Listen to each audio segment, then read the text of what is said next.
So far we've looked at some really key fundamental principles that are going to help you develop a really consistent and reliable swing.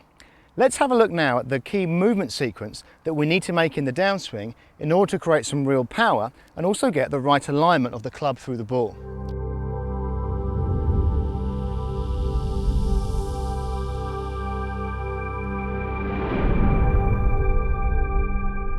The good news is it's fairly instinctive, and in actual fact the sequence of motion we make in the golf swing is actually very similar to the motion we make when we're throwing.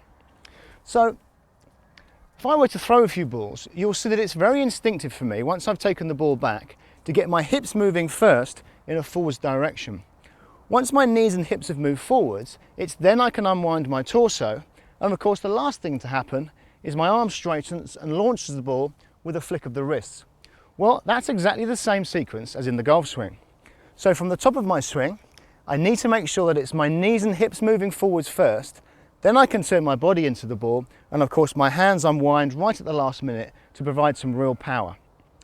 A fantastic way to practice this is to just hit a few really soft pitching wedges so that you're extremely aware of the timing and the motion. It's impossible to think about all the different parts of the sequence, but if you highlight the beginning of the sequence, which is of course our hips and leg movement, and also think about the last motion, which is the club head coming through the ball. So what I would do is I would hit some 3/4 pitching wedges fairly softly, so at about 60–70% power. And I would just make sure that I start the downswing moving my hips, and there's very much a delay before the club then comes down and hits the ball. So it's going to feel like hips and then club. Hips first, and then the delay and the club hits later.